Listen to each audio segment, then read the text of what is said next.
র্যাবে যে আয়নাঘরের যে বিষয়টা এসেছে সেটা আপনার এটা তো ছিল, আছে, এবং কমিশন আমাদেরকে নির্দেশ দিয়েছেন যে যে যা অবস্থায় আছে ওই অবস্থায় রাখার জন্য, কোথাও এখন কোনো রকম যেন কোনো পরিবর্তন না করা হয়। অ্যাকর্ডিংলি আমরা ঠিক ওইভাবেই রেখেছি যা যেভাবে ছিল অতীতে। ফ্যাসিবাদ বিরোধী আন্দোলন যখন চলছিল তখন র্যাবের হেলিকপ্টার থেকে আন্দোলনকারীদের উপর আগুন গ্রেনেড ছোড়া হয়েছে এবং টিয়ার গ্যাস ছোড়া হয়েছে, আপনি এবং গুলি করা হয়েছে। আপনি একজন অভিজ্ঞ পুলিশ কর্মকর্তা, আপনি কি মনে করেন যে এই আচরণটি পেশাদারী আচরণ হয়েছে? এটা এক নম্বর প্রশ্ন। দ্বিতীয় হচ্ছে, একটি বৃহৎ রাজনৈতিক দল র্যাব বিলুপ্তির প্রস্তাব করেছে, এটা আপনারা কিভাবে? আপনাকে অসংখ্য ধন্যবাদ। হেলিকপ্টারের বিষয় আপনার হাইকোর্টে, মহামান্য হাইকোর্টে একটি রিট আছে এই সংক্রান্তে, ফৌজদারি মামলাও রুজু হয়েছে, আন্তর্জাতিক অপরাধ ট্রাইব্যুনালও এটা অনুসন্ধান করছে। আমরা আশা করব এই সমস্ত অনুসন্ধানের মাধ্যমে প্রকৃত সত্য বের হয়ে আসবে এবং এর প্রেক্ষিতে পরবর্তী ব্যবস্থাগুলি গ্রহণ করা হবে। আর র্যাব বিলুপ্তির বিষয়ে আমি র্যাবে কর্মরত আছি। আমরা যতদিন দায়িত্বে পালন করব, র্যাবের আমাদের যে দায়িত্ব সেই দায়িত্ব আমরা নিষ্ঠার সঙ্গে, আন্তরিকতার সঙ্গে পালন করব এবং এ ব্যাপারে সরকার যে সিদ্ধান্ত গ্রহণ করবে সেটাই শিরোধার্য। সরকারের সিদ্ধান্ত অপেক্ষা আমরা থাকি।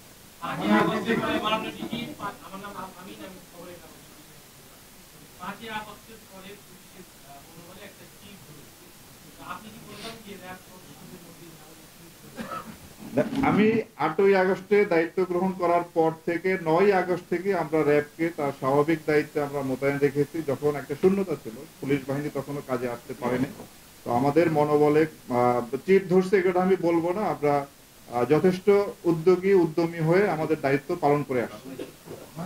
আমার একটি প্রশ্ন ছিল, সেটি হচ্ছে জুলাই অভ্যুত্থানের সময় হামলাকারী ও সরাসরি গুলি বর্ষণকারীদের ছবি বিভিন্ন সামাজিক যোগাযোগ মাধ্যমে কিন্তু অলরেডি স্পষ্ট হয়ে গেছে।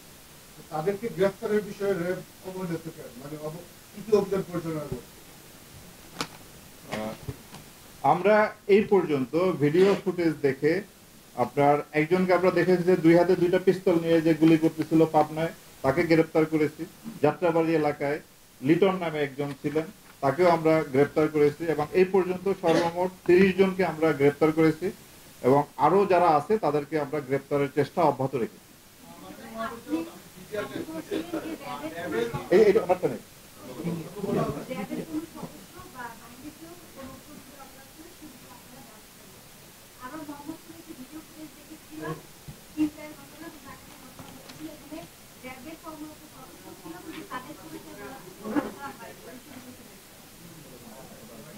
আমরা এই পর্যন্ত যে ছিনতাই, ডাকাতি, চাঁদাবাজির সাথে সম্পৃক্ত 16 জন র্যাব সদস্যকে আটক করে তাদের বিরুদ্ধে ফৌজদারি অভিযোগ আনয়ন করেছি এবং ভবিষ্যতে কোনো সদস্য যদি এই ধরনের অপরাধের সাথে সম্পৃক্ত হয় তাদের বিরুদ্ধে ফৌজদারি মামলা এবং পাশাপাশি বিভাগীয় মামলা দুইটি অব্যাহত থাকবে এবং আমরা এই বিষয়ে অত্যন্ত কঠোর অবস্থানে আছি।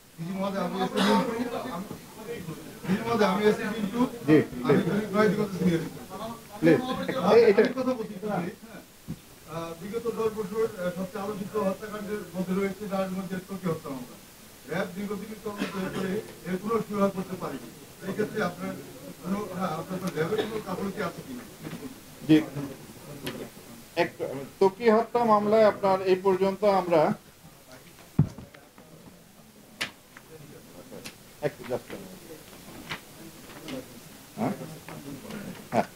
আমরা সর্বমোট এর আগে 5ই আগস্টের পূর্বে আপনার 5জন আসামি গ্রেপ্তার হয়েছিল। তাদের 2 জন 164 ধারা জবানবন্দি দিয়েছিল।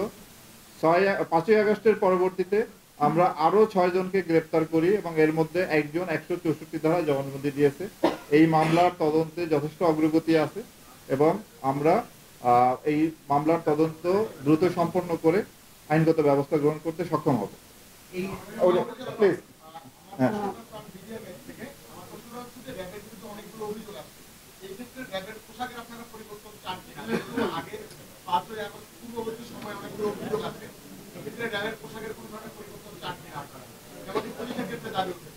পুলিশের ক্ষেত্রে দাবি উঠেছে, র্যাবের ক্ষেত্রেও দাবি উঠেছে। আমরা পোশাক পরিবর্তনের বিষয়ে আমরা চিন্তা ভাবনা করতেছি র্যাবের জন্য, যাতে একটি আইন প্রণয়ন করা যায়। র্যাবের কোনো আপনার নির্দিষ্ট আইন নেই, পুলিশ ব্যাটালিয়ান আইন সংশোধন করে র্যাব বাহিনী গঠন করা হয়েছে। আমরা র্যাবের জন্য একটা আইন করার চিন্তা ভাবনা করতেছি, এবং আর কোন কোন ক্ষেত্রে সংস্কার আনা যায় সেই বিষয়ে আপনাদের মতামত, জনসাধারণের মতামত সাপেক্ষে আমরা পরবর্তী প্রয়োজনীয় ব্যবস্থা গ্রহণ করব। তবে পোশাকের ব্যাপারে আমি একটা জিনিস মনে করি যে পোশাকের চেয়ে গুরুত্বপূর্ণ যে মানুষটাকে এই পোশাকটা পরানো হয় তারা। যেমন আমরা প্রতিদিনই ইউনিফর্ম পরি, আপনারা এক এক দিন প্যান্ট পরেন, প্যান্ট শার্ট পরেন, স্যুট পরেন, পায়জামা পাঞ্জাবি পরেন, ব্যক্তি একই। সুতরাং একজন ভালো ব্যক্তি যে পোশাকই পরুক না কেন তার কাছ থেকে আমরা ভালো জিনিসই পাবো। খারাপ ব্যক্তিকে আমি যত ভালো পোশাক পরাই না কেন তার কাছ থেকে আমরা ভালো কিছু পাবো না। তারপরও যেহেতু পোশাকের ব্যাপারে একটা মতামত আসছে, আমরা এটা সক্রিয় বিবেচনা রেখেছি। প্লিজ পিছন থেকে একজনে বলার প্লিজ।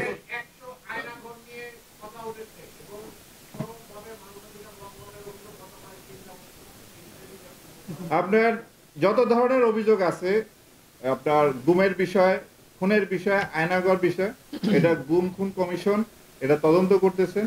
আমরা তাদেরকে সার্বিকভাবে সেই তদন্তে সহায়তা করছি, এবং আমরা আশা করব এই তদন্তের ফলাফলের ভিত্তিতে একটা আইনগত ব্যবস্থা নেওয়া হবে। র্যাবে যে আয়নাঘরের যে বিষয়টা এসেছে সেটা আপনার এটা তো ছিল, আছে, এবং কমিশন আমাদেরকে নির্দেশ দিয়েছেন যে যে যা অবস্থায় আছে ওই অবস্থায় রাখার জন্য, কোথাও এখন কোনো রকম যেন কোনো পরিবর্তন না করা হয়। অ্যাকর্ডিংলি আমরা ঠিক ওইভাবেই রেখেছি যা যেভাবে ছিল অতীতে।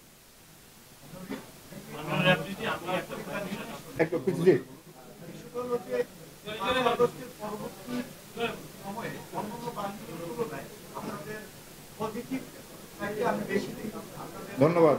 জি, ঢাকার কলেজ ঢাকার বাকি থেকে বলা যায় যে ছাত্ররা এসেছে, হামলা ক্ষতিগ্রস্ত করলো, লুটপাট করলো।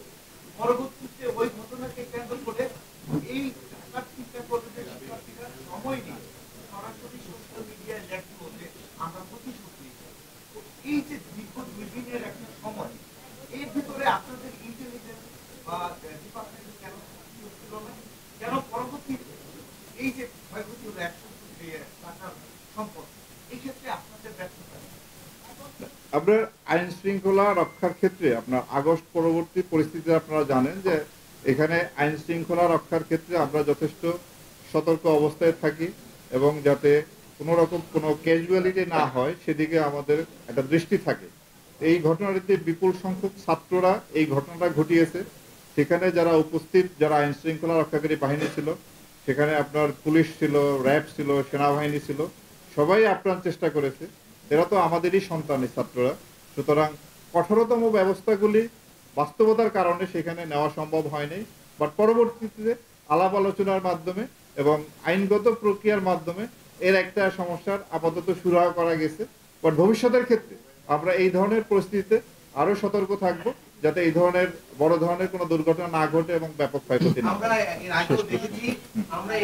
এটা শেষ প্রশ্ন প্লিজ। আমরা এর আগেও দেখেছি যে পুলিশের সাথে র্যাবের আসামি ধরা নিয়ে এক ধরনের প্রতিযোগিতা ছিল, সেটি এখন কমেছে। তারপরও সম্প্রতি একটি ঘটনা র্যাবকে আরো ভিন্ন জায়গায় নিয়ে গেছে, বিশেষ করে বগুড়ার যে ঘটনাটি, যে মাকে হত্যার দায়ে ছেলেকে অনুমান নির্ভর গ্রেপ্তার, তাকে রিমান্ডে নেওয়া, এই বিষয়গুলো আপনি থাকার পরে তো চেঞ্জ হচ্ছে না।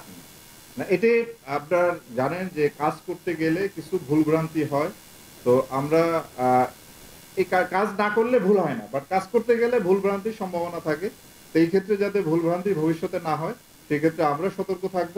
এবং বগুড়ার এই ঘটনায় সে পেশাদারিত্বের পরিচয় না দেওয়ার কারণে ওই অফিসার, এটা তদন্ত চলতেছে, এর উপর আমরা তদন্ত করতেছি, এবং তদন্ত পরে আমরা পরবর্তী ব্যবস্থা গ্রহণ করবো। আমার সর্বশেষ প্রশ্ন আমি যেটা জানতে চাই, জি, আমরা বিভিন্ন সময় সমস্ত গণমাধ্যম কর্মীরা আপনাদের যে কোনো ব্রিফিং হোক সর্বক্ষেত্রে কিন্তু আমরা এসে হাজির হই, আপনাদের কথাগুলো মানুষের সামনে তুলে ধরি। কিন্তু প্রেক্ষাপট একটা যে আজ পর্যন্ত আইনশৃঙ্খলা বাহিনীর পক্ষ থেকে এই গণমাধ্যম কর্মীরা যে বিভিন্ন জায়গায় নিউজ কালেকশন করতে গিয়ে, ইনভেস্টিগেশন রিপোর্ট করতে গিয়ে যে হাতের শিকার হয়, সেক্ষেত্রে আপনার অবস্থানটা কি থাকবে আপনি যোগদানের পর থেকে?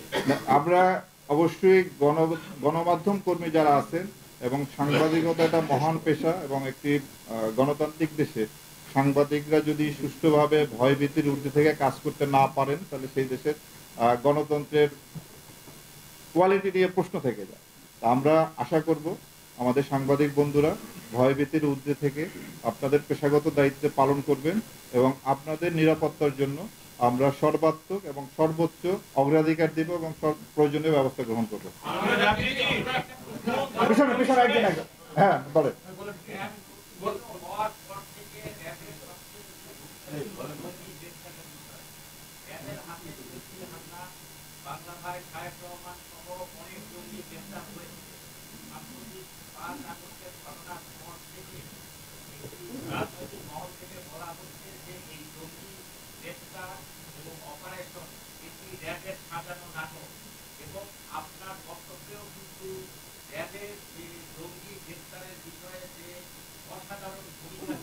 মামলা হয়েছে তদন্ত করছে।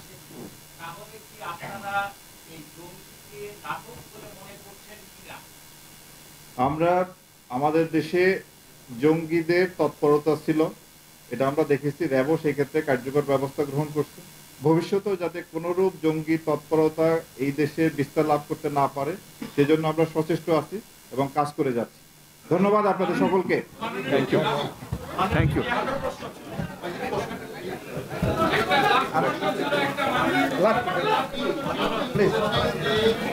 আপনি তো করছেন প্রশ্ন, একটা নতুন প্রশ্ন নেই। হ্যাঁ সর্বশেষ এটা শেষ প্রশ্ন, শেষ প্রশ্ন বলেন। হ্যাঁ বলেন। হ্যাঁ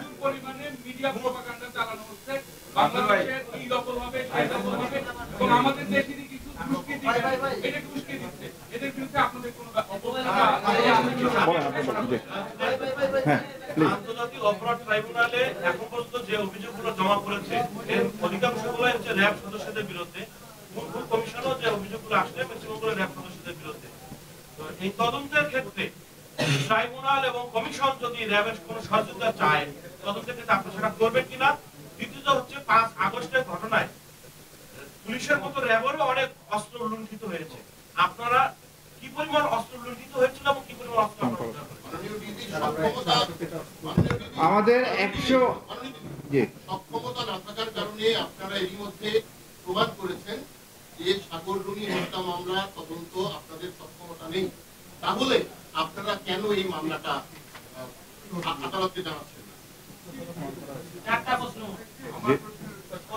আমি আগে আপনারটা দিয়ে শেষ করি, আবার শুরু করি আপনার প্রশ্ন দিয়ে।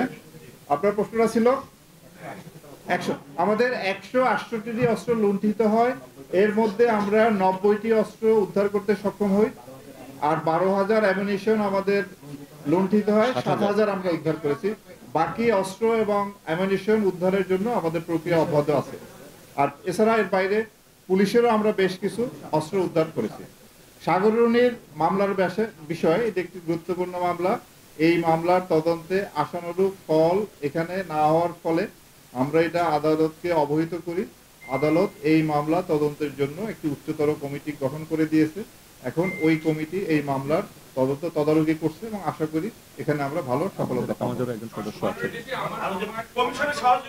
আর কমিশনে আমরা আইনত বাধ্য এই ধরনের কমিশন বা আদালতকে বা যে কোনো ধরনের এই ধরনের আদালত এবং আইনের যে নির্দেশ সেটা আমরা মানতে বাধ্য এবং আমরা সর্বাত্মকভাবে আমরা নিজেরাও চাইব যে এই বিষয়গুলি, এই অপরাধগুলির সুষ্ঠু তদন্ত এবং বিচার হোক এবং আমরা আপনার কমিশন এবং ট্রাইব্যুনালকে সর্বাত্মকভাবে আমরা সহায়তা করব।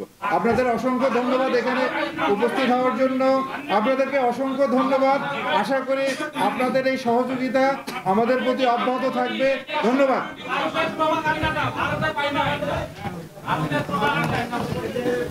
থ্যাংক ইউ, অনেক প্রোভাইড তো দিচ্ছেন।